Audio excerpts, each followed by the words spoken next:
अस्सलाम वालेकुम फ्रेंड्स। आज मेरा subject history and systems of psychology का लेसन नंबर 36 है, एरिक्सन एंड मोरिनो। सबसे पहले हम पढ़ते हैं एरिक्सन के बारे में। He was born in 1902 and died in 1994। सबसे पहले इन्हें साइकोलॉजी में कुछ ज्यादा खास इंटरेस्ट नहीं था, लेकिन बाद में फिर ये Aahista Aahista psycho analytical school से मुंसलिक हो गए, जिसके बाद इन्होंने अपनी पर्सनल डेवलपमेंट पर थ्योरीज जो थी वो डेवलप करना स्टार्ट कर दी। लेकिन पहले ये फ्राइड्स की थ्योरीज को स्टडी किया करते थे, लेकिन बाद में इन्होंने जब अपनी पर्सनैलिटी डेवलपमेंट पर थ्योरीज लिखना शुरू की, पेश करना शुरू की, तो इन्होंने फ्राइड्स की थ्योरीज से क्रिटिसाइज किया। इन्होंने कहा कि जो फ्राइड हैं वो हमारी एज को डिवाइड करते हैं साइकोसेक्सुअल बेसिस की बुनियाद पर, के साइकोसेक्सुअल बेसिस पर इंसान डेवलप होता है। लेकिन इन्होंने एरिक्सन ने कहा कि इंसान तो सारी जिंदगी ही डेवलप होता रहता है, साइको सोशल बेसिस पर इंसान आहिस्ता आहिस्ता डेवलप होता रहता है, अपने माशरे के असूलों के मुताबिक, अपने ये जो जिंदगी है उसको उसके तौर तरीकों के मुताबिक वो साइको सोशल बेसिस पर डेवलप होता रहता है। तो हम ये नहीं कह सकते कि वो साइको सेक्सुअल बेसिस पर डेवलप होता है। जिसकी बिना पर फिर इन्होंने डेवलपमेंट जर्नी की कुछ खुद अपनी स्टेजेस बताई, 8 स्टेजेस बताई। सबसे पहले थी trust versus mistrust in the first year of life. ये पहला साल होता है लाइफ का, जब बच्चा 1 साल का होता है, तो उसके दौरान बच्चा ट्रस्ट करना स्टार्ट करता है अपने मदर पर, जो उसके या फिर जो भी उसका केयर कर रहा होता है उस पर ट्रस्ट करने की कोशिश करता है, उसके पास जाता है। मतलब कि आप देखते हैं ना कि एक बच्चे की अलग अटैचमेंट होती है मदर के साथ, अगर आप किसी और के पास जाएगा तो वो रोना शुरू कर देगा।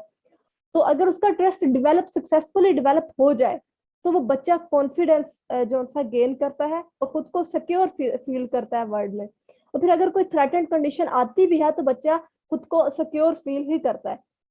लेकिन अगर अनफॉर्चुनेटली उस वो अनसक्सेसफुल हो जाता है ट्रस्ट को डेवलप करने में, मतलब वो मिसट्रस्ट हो जाता है, जैसा फिर कहते हैं मिसट्रस्ट, तो फिर उसके अंदर कॉन्फिडेंस लूज हो जाता है और वो हर वक्त खौफजदा रहता है, जिसकी वजह से फिर वो परेशानी, एंजाइटी और इनसिक्योरिटीज, इस तरह की मतलब मिसट्रस्ट की फीलिंग्स को महसूस करता है, जिसे कहते हैं मिसट्रस्ट।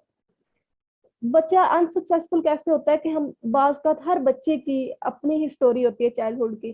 कभी वो बचपन में होता है, उसके फादर की डेथ हो जाती है, उसकी मदर की डेथ हो जाती है, जिसकी वजह से उसे मुख्तलिफ लोग उसकी परवरिश करते हैं, वो मुख्तलिफ हाथों में जाता है, फिर वो किसी एक पर ट्रस्ट नहीं करता, उसके अंदर ट्रस्ट करने की काबिलियत खत्म हो जाती है। सेकेंड वन है autonomy versus shame and doubt. ये एज होती है from the age of 1 to 3 years की, जिसमें बच्चा जो है वो अपनी मदर से थोड़ा दूर होता है, ठीक है, walking away from there mother, मतलब वो खेलना शुरू करता है अपने खिलौनों के साथ, फिर वो अपनी चॉइसेस को बनाने की कोशिश करता है कि मैंने ये पहनना है, ये खाना है। और अगर उस वक्त बच्चे को इनकरेज किया जाए, बच्चे को सपोर्ट किया जाए, तो वो इंडिपेंडेंट फील करता है, ठीक है, और वो अच्छे से सरवाइव करना सीखता है, उसके अंदर अपने खुद को सरवाइव करने की एबिलिटी पैदा होती है।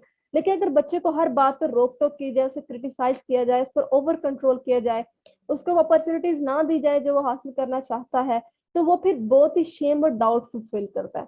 इनिशिएटिव वर्सेस गिल्ट, ये होती है एज 3 to 6 years की। एज 3 to 6 years में जो एज होती है उससे कहा जाता है, उसमें होता है इनिशिएटिव वर्सेस गिल्ट। इसमें बच्चा अपनी एक्टिविटीज को प्लान करने की कोशिश करता है, गेम्स खेलता है, दूसरों को एक्टिविटीज में शामिल करने की कोशिश करता है, अपनी अपॉर्चुनिटीज को हासिल करने की कोशिश करता है।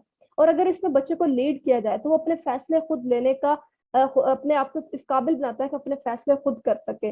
लेकिन अगर बच्चे को ना सपोर्ट किया जाए, वो अपनी हर ख्वाहिशात को स्पष्ट कर देता है, जिसकी वजह से फिर वो गिल्ट फील करता है, शर्मिंदगी महसूस करता है और सेल्फ इनिशिएटिव का अब वो सामना करना शुरू कर देता है। सेल्फ इनिशिएटिव में उसकी कमी होना शुरू हो जाती है, लैकिंग इन सेल्फ इनिशिएटिव।